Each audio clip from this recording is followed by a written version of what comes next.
Hello friends, welcome back to Aarti's home kitchen. આજે હું તમારા માટે લઈને આવી છું બાસુંદીની રેસીપી. ખાસ કરીને આ ગુજરાત મહારાષ્ટ્રમાં વધારે બનાવવામાં આવે છે અને વધારે પડતું અહીંયાના લગ્નમાં, તહેવારોમાં અને શ્રાદ્ધના દિવસોમાં બનાવવામાં આવે છે. આજે આપણે આને એકદમ પારંપરિક અને સિમ્પલ રીતે બનાવીશું.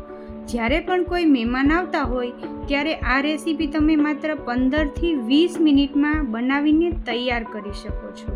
બજારમાં મળતી મોંઘી બાસુંદી કે પછી રબડી આપણે ઓછા ખર્ચમાં અને ઓછા સમયમાં એકદમ ઘાટી અને મલાઈદાર બાસુંદી મિનિટોમાં તૈયાર કરી શકીએ છીએ, એ પણ એકદમ ઓરિજિનલ સ્વાદ સાથે. આટલી સરસ ઘાટી, ક્રીમી અને મલાઈદાર બાસુંદી ઘરે જ બની જતી હોય તો પછી બજારમાં મળતી મોંઘી બાસુંદી લેવાની ક્યારેય જરૂર જ નહીં પડે. અને આ બાસુંદીનો સ્વાદ પણ એટલો સરસ આવે છે કે બજારમાં મળતી બાસુંદી મંગાવીને ખાવાનું ભૂલી જ જશો. તો ચાલો જોઈ લઈએ બાસુંદીની રેસીપી સારી લાગે તો વિડીયોને લાઈક કરજો, શેર કરજો અને આવા જ નવા વિડીયોને જોવા માટે મારી ચેનલને સબસ્ક્રાઈબ કરવાનું બિલકુલ ના ભૂલતા. તો ચાલો રેસીપી શરૂ કરીએ.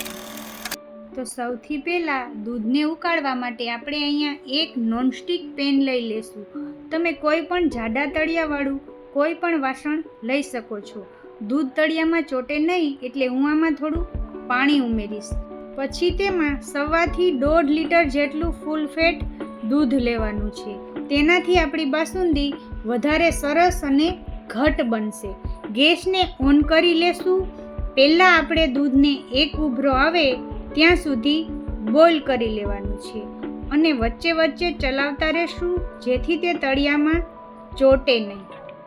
બાસુંદીને ઇન્સ્ટન્ટ બનાવવા માટે અને જલ્દી ઘટ કરવા માટે આમાં કન્ડેન્સ મિલ્ક, મિલ્ક પાવડર કે માવાનો ઉપયોગ પણ કરવામાં આવે છે. પણ જો તમને ઓરિજિનલ ઓથેન્ટિક બાસુંદીવાળો ટેસ્ટ અને ટેક્સચર જોઈતું હોય અને મલાઈદાર બાસુંદી ખાવી હોય અને જો તમારી પાસે સમય પણ છે તો તમે તેને આ રીતે જ બનાવો. આવી રીતે બનાવવાથી આ ખૂબ જ સરસ અને મલાઈદાર બનીને તૈયાર થાય છે. આમાં એક ઉભરો આવી ગયો છે. હવે ગેસની ફ્લેમને મીડિયમ કરીને આને હજુ બોઇલ થવા દેશું અને આપણે ફ્લેવર માટે આમાં બાસુંદી પાવડર એડ કરીશું. મેં અહીંયા 1/4 cup 1.5 cup basundi powder add કર્યો છે. તેનાથી આપણો બાસુંદીનો ટેસ્ટ અને ટેક્સચર એકદમ સરસ આવશે. મેં અહીંયા લીધેલો બાસુંદી પાવડર કેસર, બાદામ અને ઇલાયચી ફ્લેવરનો છે.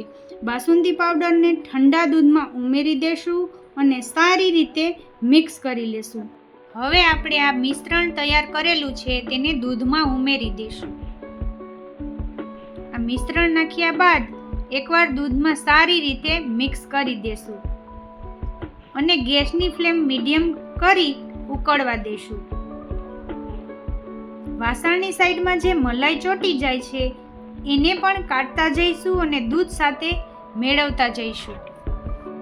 જો તમારી પાસે આને સતત ચલાવવાનો ટાઈમ ન હોય તો તમે કોઈ પણ મોટા ચમચાને લઈને અંદર રાખી દો અને સાથે ગેસની ફ્લેમને સ્લો કરી દો એટલે દૂધ ઉભરાઈને બહાર ન આવી જાય અને થોડા ટાઈમે આને ચલાવતા રહ્યો.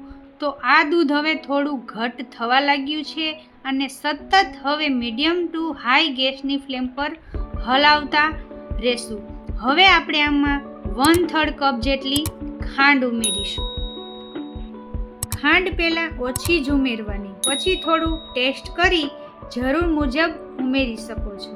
હવે ખાંડને દૂધ સાથે મિક્સ કરી લેશું અને રબડી આપણી સરસ ઘટ થાય ત્યાં સુધી ઉકળવા દેશું.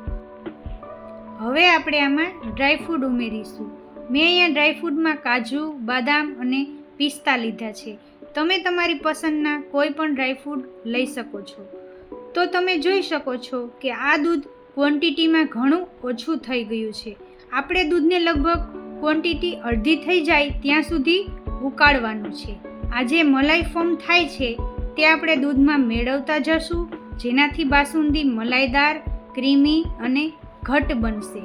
આ દૂધ ઓલમોસ્ટ 40% જેટલું રિડ્યુસ થઈ ગયું છે.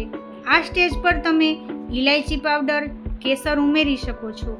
પણ આપણા બાસુંદી પાવડરમાં પહેલેથી જ ઉમેરેલું છે એટલે મેં વધારે નથી ઉમેર્યું. તો તમે જોઈ શકો છો હવે આ બાસુંદી ઉકળીને ઓલમોસ્ટ અડધી થઈ ગઈ છે.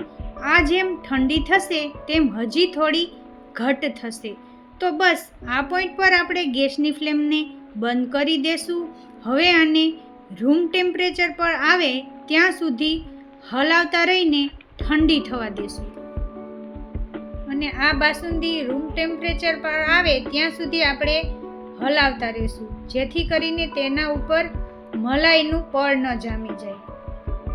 તો તમે જોઈ શકો છો આપણી બાસુંદી રૂમ ટેમ્પરેચર પર આવી ગઈ છે. તો હવે આપણે બાસુંદીને એક બાઉલમાં ટ્રાન્સફર કરી લઈએ અને બાઉલને ફ્રીજમાં ઠંડુ થવા માટે 5 થી 6 કલાક માટે રાખી દઈએ. 5 થી 6 કલાક પછી આપણે જોઈએ તો આપણી બાસુંદી એકદમ સરસ ઘટ અને મલાઈદાર થઈ ગઈ છે. ઠંડી ઠંડી બાસુંદીને તમે ગરમા ગરમ પૂરી કે રોટલી સાથે એન્જોય કરી શકો છો. આ બાસુંદી આપણે એકદમ ટ્રેડિશનલ અને ઓથેન્ટિક રીતે બનાવી છે. બજારમાં મળતી બાસુંદી કરતાં પણ સરસ બનીને તૈયાર થાય છે. ઓરિજિનલ ઇન્ગ્રીડિયન્ટ સાથે બજારમાં મળતી બાસુંદી કરતાં પણ સરસ બનીને તૈયાર થાય છે. તો તમે પણ આ બાસુંદીની રેસીપીને જરૂર ટ્રાય કરજો. અને જો તમને આજનો મારો વિડીયો ગમ્યો હોય તો લાઈક, શેર અને સબસ્ક્રાઈબ કરજો. અને હા, કોમેન્ટ બોક્સમાં મને જરૂરથી જણાવજો કે આજની રેસીપી તમને કેવી લાગી. આવી જ એક અવનવી રેસીપીના વિડીયો સાથે ફરી મળીશું. ત્યાં સુધી થેન્ક્સ ફોર વોચિંગ.